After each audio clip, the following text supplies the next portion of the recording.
Okay, today is Monday, 11:41 p 42 p.m. It's April 7th. It's the second day of the trading week.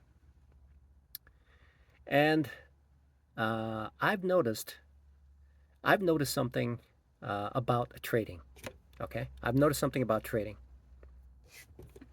When I enter into a trade, it either goes in my direction or it holds or it goes against my direction. And when it goes in my direction, I get a gain. But if it goes against my direction, then I lose. But if it holds, it stays where it is and I don't lose. Now, the tricky part is to identify where that is, whether it's a range bound situation or whether it's a trending situation. And so, what could happen is that even though I specify a trend, I would enter into the trend, but there's a pullback or a reversal that occurs. And so I need to identify two things when I'm entering into an already established trend. Okay? When it has already established into a trend, I'm thinking of going long. Okay? I'm not looking for a reversion trading. I'm looking to go long. Okay? So this could apply to both the range bound and also a trending situation. So now how do I trade this properly? So there's a couple of factors that occurs. One of them is naturally occurring depending on the width of the trend. Okay, it could be a narrow one, it could be parabolic, or it could be wide. If I identify it as wide, it could be doing this, and so if I get in here, I can expect to lose a substantial amount before it goes back into its range, the trend.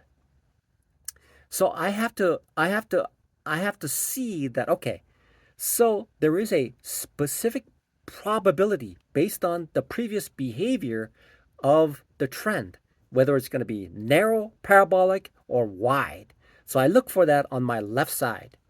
After I look for that on my left side, then I have to ask myself, okay, is it near a resistance, or is the trend still substantially in between the support and resistance area, whereupon there's a chance, there's a probability that it's going to continue until it reaches the resistance area.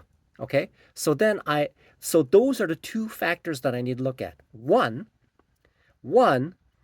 is the trade is the trade is the trend parabolic, narrow, or wide? Based on that, then I can decide how I should trade. If it's wide, then it's better for me to just hold off until there's a pullback and then look for entry such that my drawdown is small. That's the one part. Then I look to see where the support and resistance is. And then if it's, even though the trend has been established, then I can enter into it expecting a substantial amount of gain still to be had to enter into the trade. And then of course the loss will be quite significant, or it could be at a point where there's a pullback where I know that it attempted to go back, but it went up. And so when I set my stop loss right there, then when it goes up, then it can come back. And if it reaches that, that means that it's probably going to go down further, right? So that's how I can trade a trending.